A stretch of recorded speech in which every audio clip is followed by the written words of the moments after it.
అందరికీ నమస్కారం. ముందుగా మా వీడియోకి లైక్ చేసి మా ఛానల్ని తప్పకుండా సబ్స్క్రైబ్ చేసుకోండి. వాస్తుశాస్త్రంలో ఉప్పుకి ఎంతో ప్రాధాన్యత ఉంది. ఉప్పును సాక్షాత్తు లక్ష్మీదేవిగా భావిస్తారు. ఉప్పుతో కొన్ని రకాల పరిహారాలు చేస్తే ఇంట్లో ధనరాబడి పెరిగి నెగిటివ్ ఎనర్జీ లేకుండా పాజిటివ్ ఎనర్జీతో నిండి మనం అనుకున్న కోరికలు నెరవేరడమే కాకుండా ఇల్లు మొత్తం సుఖ సంతోషాలతో ఆనందంగా ఉంటుంది. మరి ఉప్పుని ఎలా వాడాలి, ఏ విధమైన ప్రయోజనాలు కలుగుతాయో ఈ వీడియోలో తెలుసుకుందాం. పురాణాల ప్రకారంగా అమృతం కోసం చేసిన సాగరమథన సమయంలో సముద్ర గర్భం నుంచి లక్ష్మీదేవి ఉద్భవించింది. సముద్ర గర్భం నుంచి ఉప్పు కూడా తయారైంది. కాబట్టి ఉప్పుని లక్ష్మీ స్వరూపంగా భావిస్తారు. ఆర్థిక కష్టాల నుంచి గట్టెక్కడానికి ఉప్పుతో పరిహారాలు చేయాలని పండితులు చెబుతున్నారు. వాస్తుశాస్త్రం ప్రకారంగా ఉప్పు పరిహారాలు చాలా ప్రభావవంతంగా ఉంటాయి. రాళ్ల ఉప్పుకు నెగిటివ్ ఎనర్జీ లాగేసే శక్తి అధికంగా ఉంటుంది. డబ్బు చేతిలో నిలవకుండా ఖర్చయిపోతూ ఉంటే వెంటనే రాళ్ల ఉప్పుతో చిన్న చిన్న పరిహారాలు చేస్తే సరిపోతుందని ఆధ్యాత్మిక పండితులు అంటున్నారు. అవేంటో ఇప్పుడు తెలుసుకుందాం. మీరు ఎప్పుడైనా ఎక్కడికైనా వెళ్ళేటప్పుడు ఇంటి నుండి బయలుదేరే ముందు ఉప్పును చూసి వెళ్ళండి. ఇలా చేస్తే మీకు శుభవార్త వస్తుందని వాస్తుశాస్త్ర నిపుణులు చెబుతున్నారు. రాళ్ల ఉప్పును ఒక పేపర్లో మూటగట్టి దాన్ని ధనాన్ని పెట్టే పర్సులో ఉంచితే ఆర్థిక ఇబ్బందులు తొలగిపోతాయి. శుక్రవారం రాళ్ల ఉప్పును గుమ్మంలో పెట్టడం వల్ల ఉప్పుతో పాటు లక్ష్మీదేవి కూడా మన ఇంటికి వస్తుందని ఆధ్యాత్మిక పండితులు చెబుతున్నారు. అంతేకాకుండా ఇంటిని వారానికోసారి శుభ్రపరిచే నీటిలో చిటికెడు పసుపు, 1 టీ స్పూన్ రాళ్ల ఉప్పు వేసి శుభ్రం చేయాలి.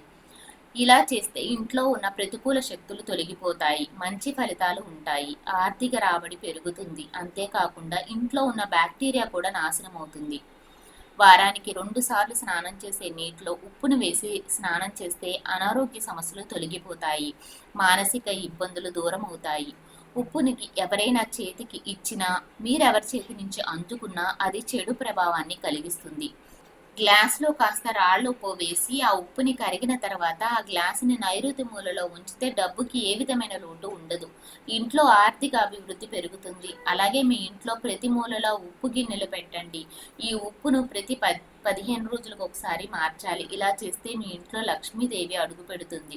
మనలో చాలా మంది ఆర్థిక సమస్యలతో బాధపడుతుంటారు. అలాంటి వారు రాత్రిపూట ఎవరికీ తెలియకుండా ఉప్పుతో ఈ చిన్న పరిహారం చేస్తే చాలు. ఒక గాజు పాత్రలో రాళ్ల ఉప్పును వేసి దానిలో 1/2 స్పూను పసుపు, కుంకుమ వేసి దాన్ని మీ ఇంట్లో ఏదో ఒక మూలన ఎవరికీ తెలియకుండా ఉండే ప్రదేశంలో పెట్టండి. ఇలా 7 రోజులు కానీ 3 రోజులు కానీ పెట్టుకోవాలి. ఆ తర్వాత ఉప్పు కలర్ లైట్గా నలుపు రంగులోకి మారుతుంది. అలా మారిన తర్వాత దాన్ని తీసేయాలి. ఇలా చేస్తే మీరు అనుకున్నది జరుగుతుంది. ఎవరికి తెలియకుండా చేస్తేనే దీని ఫలితం ఉంటుంది. ఒక గాజు బౌల్లో తీసుకొని అందులో రాళ్ల ఉప్పుని వేసి అది బాత్రూంలో ఉంచాలి. ఆ ఉప్పు బౌల్పై నీరు పడకుండా జాగ్రత్త తీసుకోవాలి.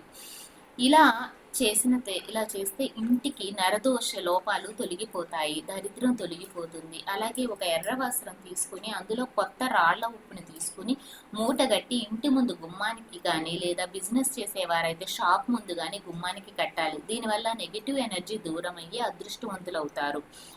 అలాగే దంపతుల మధ్య అన్యోన్యంగా పెరగడానికి, విభేదాలు తొలగిపోవడానికి పడక గదిలో ఒక మూల రాళ్ల ఉప్పుని నింపిన బౌల్ పెట్టి వారానికోసారి ఆ ఉప్పుని మార్చుతూ ఉంటే సరిపోతుంది. ఎవరైతే ఇంట్లో డబ్బు రాకతో బాధపడుతున్నారో, వ్యాపారంలో నష్టం కలుగుతుందో అలాంటి వారు ఉప్పుని ఒక బౌల్లో తీసుకొని పసుపు, కుంకుమ వేసి ఈశాన్య మూలలో ఉంచుకోవాలి. అప్పుడు వారికి ఇంటి ధన ప్రవాహం కలుగుతుంది. శుక్రవారం రోజున ఒక గాజు గిన్నెలో 2 చెంచాల రాళ్ల ఉప్పు, 4-5 లవంగాలు వేసి ఇంట్లో ఎవరికి కనిపించిన మూలలో ఉంచాలి. ఇలా చేయడం వల్ల ఇంట్లో డబ్బు సజావుగా పెరుగుతుంది, ఆర్థిక సంక్షోభం తొలగిపోతుంది. వాస్తుశాస్త్ర ప్రకారంగా ఒక వ్యక్తి జీవితంలో శుక్రుడు బలహీనంగా ఉంటే అతను ఉప్పుని దానంగా ఇవ్వాలి. ఈ పరిహారం చేస్తే తక్షణమే శుక్రుడు బలపడతాడు. ఇంట్లో ప్రతికూల శక్తులు ఉన్నా, ఇంట్లో నివసించే సభ్యుల ఆర్థిక పరిస్థితి బలహీనంగా ఉన్నా, అలాగే అనేక రకాల వ్యాధులు వచ్చే అవకాశం ఉన్నా వారు ఉప్పుని దానంగా ఇవ్వాలి. అలాగే ఆ సందర్భంలో ఒక గాజు సీసాలో ఉప్పు నింపి మంచం తల దగ్గర ఉంచుకోవాలి. ప్రతి నెల ఉప్పుని మార్చుతూ ఉండాలి. ఈ పరిహారంతో ఇంట్లో ఉన్న సమస్యలు, ఆరోగ్యము మెరుగుపడతాయి. మంగళవారం రాత్రిపూట ఉప్పు తీసుకుని రూపరంగు వస్త్రంలో మూటగట్టి ఇంటి ముందు తగిలించాలి. మరుసటి రోజు ఆ ఉప్పుని ఏదైనా తుమ్మ బదుల్లో వేస్తే పిడికలు భంగపడతాయి. ఉప్పుని స్టీల్ పాత్రలో ఉంచకూడదు. ఉప్పుని ఎప్పుడు కూడా గాజు పాత్రలోనే ఉంచాలి. ఇది మీ ఇంట్లో పాజిటివ్ ఎనర్జీని ప్రోత్సహిస్తుంది. వాస్తవానికి దీనివల్ల ఇంట్లో ఆనందం, శాంతి లోపించకుండా ఉంటుంది. ఇంట్లో చిన్నపిల్లలు ఉంటే చెడు కళ్ళు పడకుండా ఒక చిన్న చిట్కా ఉప్పుతో చేస్తే సరిపోతుంది. ఇందుకోసం ఉప్పు, ఆవు పిండిని కలిపి 7 సార్లు చిన్నపిల్లల చుట్టూ తిప్పి నీటిలో పారేయాలి. ఇలా చేయడం వల్ల చిన్నపిల్లలు ఆరోగ్యంగా ఉంటారని వాస్తుశాస్త్ర నిపుణులు చెబుతున్నారు. కొంతమంది ఇంట్లో లక్ష్మీదేవి కటాక్షం ఎక్కువగా ఉన్నా కానీ ఇలా వచ్చిన డబ్బు అలా వెళ్ళిపోతుంది. అలాంటి వారు పరిహారం పాటించాలి. ఒక కొత్త కుండ తీసుకుని ఒక న్యూస్ పేపర్లో ఉప్పు తీసుకుని ఉప్పుని ఉప్పు పైన ఆ కుండని పెట్టాలి. మీరు బయట నుంచి వచ్చిన డబ్బు ఏదైనా ఉంటే ఆ కుండలో వేయండి. ఒక రాత్రి గడిచాక మీ డబ్బుని తీసుకొని బీరువాలో ఉంచండి. అప్పుడు మీ డబ్బు ఖర్చు అవ్వకుండా ఉంటుందని జ్యోతిష్య నిపుణులు చెబుతున్నారు. ఇలా 3 నెలల పాటు చేసి ఆ తర్వాత ఉప్పుని తీసుకెళ్లి పారేయండి. నీటిలో కలపండి. దీని తర్వాత ఉప్పు కరిగిన వెంటనే మీకు డబ్బు ఆదా అవుతుంది. కోటీశ్వరులయ్యే అవకాశం ఉంటుంది. ఆర్థిక కష్టాల నుంచి గట్టెక్కడానికి ఉప్పుతో ఈ పరిహారాలు చేయాలని పండితులు